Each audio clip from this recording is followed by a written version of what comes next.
David reigned over Israel during the nation's early days. The wars that Saul had fought with Philistines continued during David's rule. His job was to establish the people as a nation, loyal to God, secure from their enemies. By the time Solomon took up the mantle of king, the nation was enjoying a time of peace. And during his reign, the nation enjoyed what has now become known as the golden era of Israel's existence. Unfortunately, it was short-lived. The man who asked for wisdom when granted anything he might desire turned out to be quite the fool. From 1 Kings 11. Now Solomon loved many foreign women.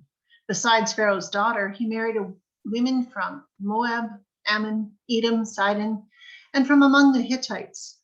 The Lord had clearly instructed the people of Israel, you must not marry them because they will turn your hearts to their gods. Yet Solomon insisted on loving them anyway. He had 700 wives of royal birth and 300 concubines. And in fact, they did turn his heart away from the Lord. In Solomon's old age, they turned his heart to worship other gods instead of being completely faithful to the Lord his God, as his father David had been. Solomon worshipped Ashtoreth, the goddess of the Sidonians, and Moloch, the detestable god of the Ammonites.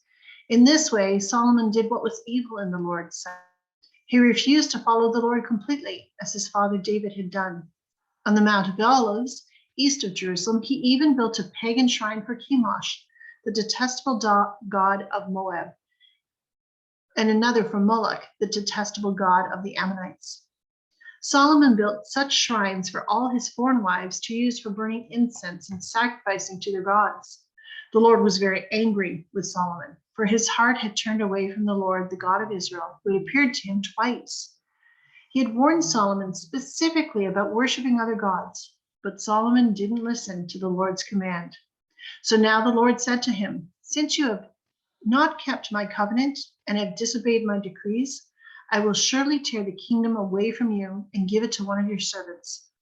But for the sake of your father, David, I will not do this while you are still alive. I will take the kingdom away from your son. And even so, I will not take away the entire kingdom. I will let him be king of one tribe for the sake of my servant David and for the sake of Jerusalem, my holy city. Solomon insisted on loving many different women, specifically contradicting God's commands to the Israelites, and he became disloyal to God, the very thing God had warned would happen. Anytime we choose to disregard any of God's commands, there will always be consequences. Maybe not immediately, but always. Solomon had been warned about what would happen, but I suspect the high regard people held him in for being so wise ended up going to his head and resulted in his downfall. Oftentimes, the areas of moral strength we so unhesitatingly declare become the very things that trip us up. Solomon, at least in his own mind, was far too wise to ever act foolishly. He took control over that area of his life, choosing to collect women like he collected horses, disregarding God's very clear directions, and ended up losing the kingdom of Israel for his family. In fact, God told Solomon that one of his staff would get the majority of the tribes of Israel to rule. Only out of respect for Solomon's father David did God allow the tribe of Judah, from which David traced his ancestry, to remain within his family's rule. God also tells Solomon, for the sake of David, he will not split the kingdom during his reign, but will do so during his son's.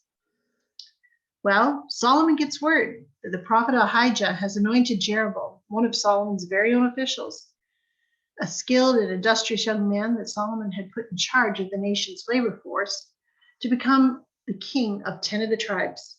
Of course, Solomon attempts to kill Jeroboam, much like Saul had attempted to do to David, but Jeroboam escapes to Egypt. God makes it clear to Jeroboam why he is choosing to divide the kingdom and take much of it away from Solomon and his sons. Solomon has been unfaithful to God. So now God has chosen Jeroboam, and he makes a promise to him. I will place you on the throne of Israel, and you will rule over all your heart desires. If you listen to what I tell you and obey my ways and do whatever I consider to be right, and if you obey my decrees and commands as my servant David did, then I will always be with you. I will establish an enduring dynasty for you as I did for David, and I will give Israel to you. Solomon's life serves as a warning for all of us. What things do we declare? I would never do that. Or, yes, I know I'm not supposed to, but I know my limits. Or, I got this, relax.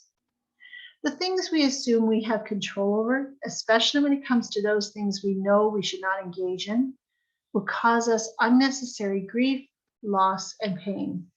There is always a price for living outside of the boundaries of God's wisdom. As God's children, we're not to attempt to wrest control from God in any area of our lives. We're called to give him our all and trust him. But as Solomon demonstrates, that is often easier said than done, even for the wisest man who ever lived. Eventually, Solomon dies and his son Rehoboam ascends to the throne, but almost immediately the nation is thrown into chaos. Rehoboam went to Shechem, where all Israel had gathered to make him king. When Jeroboam, son of Nebat, heard of this, he returned from Egypt, for he had fled to Egypt to escape from King Solomon. The leaders of Israel summoned him, and Jeroboam and the whole assembly of Israel went to speak with Rehoboam. Your father was a hard master, they said. Lighten the harsh labor demands and heavy taxes that your father imposed on us. Then we will be loyal subjects. Rehoboam replied, well, give me 3 days to think this over, and then I'll come back with my answer. So the people went away. Then King Rehoboam discussed the matter with the older men who had counseled his father Solomon. What's your advice? He asked. How should I answer these people? The older counselors replied, if you are willing to be a servant to these people today and give them a favorable answer, they will always be your loyal subjects. But Rehoboam rejected the advice of the older men and instead asked the opinion of the young men who had grown up with him and were now his advisors. What's your advice? He asked them. How should I answer these people who want me to lighten the burdens imposed by my father? The young men replied, this is what you should tell those complainers who want a lighter burden. My little finger is thicker than my father's waist. Yes, my father laid heavy burdens on you, but I'm going to make them even heavier. My father beat you with whips, but I'll beat you with scorpions. Rehoboam has grown up in the lap of luxury. In the golden era of the nation of Israel, David had won peace for the nation through many battles, and his son's reign had seen a great influx of wealth for some, though still at the expense of others. Solomon and his vast family of 700 royal wives, 300 concubines, their children, and the household staff, and innumerable palaces and places of worship, as well as that of his officials, cost the people a lot in the way of taxes and slave labor. Solomon spared no expense, ever. By the time his son came to power, the people were ready for a change. So the people asked Rehoboam to ease the burden on them, promising to be his loyal servants. They're ready to make him king. But Rehoboam has grown up with a notion that he's special and entitled. He's in the class of people that rules and should therefore be supported by those who are ruled. He was the son of a king, and he would accept nothing less than his father had enjoyed all his life. But he tells the people to give him 3 days to think about it, and I believe goes through the pretense of getting advice. The older advisors tell him the people's suggestion is good, and if he will work with them, they will prove to be loyal subjects. Rehoboam quickly rejects their advice and looks for others who share his opinions. He finds them. The younger men he's grown up with, and one must assume enjoyed the same lavish lifestyle, tell him this is no time to make concessions. He should not just maintain the standards his father established, he should increase them. Increase the taxes, increase the building projects, increase the opulence, increase the slave labor, increase their own personal wealth. This is their time to reap the benefits of being in charge. And that's exactly what Rehoboam does. When the 3 days is up, Rehoboam again meets with the people to give his answer. Think my father was tough? He was just a walk in the park. Rehoboam promises them more taxes, not less, more slave labor, not less, more perks for the king and his friends, all at the continued expense of the people. Their answer is swift. Well, then you can take care of yourself. We're done. And all leave the meeting. But Rehoboam doesn't give up so quickly. Remember, he's an entitled son of the king, who is king apparent. First, he sends Adoniram, who was in charge of forced labor, to restore order. But the people of Israel stone him to death. They'll have nothing of it. Next, understanding how serious the situation is, Rehoboam flees to Jerusalem and he mobilizes an army of 180,000 from the tribes of Judah and Benjamin to attack the other tribes and bring them back into compliance. But God intervenes. He sends a prophet, Shemaiah, to tell Rehoboam not to attack, but to stay home. Because what is happening, the splitting of the nation, is God's doing. Wisely, Rehoboam complies. Otherwise, the ensuing conflict may have resulted in a last man standing scenario with no one winning. So after Rehoboam had confirmed the people's worst fears, they still want a king, and they looked around for an alternative. There was Jeroboam. When the people of Israel learned of Jeroboam's return from Egypt, they called an assembly and made him king over all Israel. So only the tribe of Judah remained loyal to the family of David. Jeroboam then built up the city of Shechem in the hill country of Ephraim, and it became his capital. Later, he went and built up the town of Peniel. Jeroboam thought to himself, unless I am careful, the kingdom will return to the dynasty of David. When these people go to Jerusalem to offer sacrifices at the temple of the Lord, they will again give their allegiance to King Rehoboam of Judah. They will kill me and make him their king instead.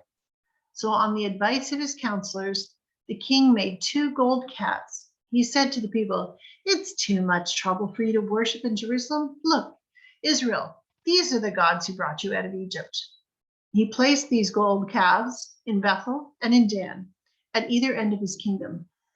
But this became a great sin, for the people worshiped the idols, traveling as far north as Dan to worship the one there.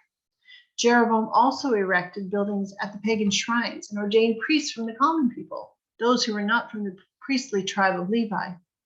And Jeroboam instituted a religious festival in Bethel, held on the 15th day of the 8th month, in imitation of the annual Festival of Shelters in Judah. There at Bethel, he himself offered sacrifices to calves he had made, and he appointed priests for the pagan shrines he had made.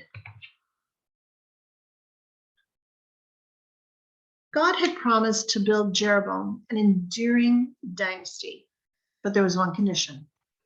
He was to remain faithful in service to and worship of God alone. But for Jeroboam, God's promise wasn't enough. He wanted insurance. His lack of trust in God sealed his fate, and in fact, rather than having a lasting dynasty that began with his rule, Jeroboam's family instead were cursed.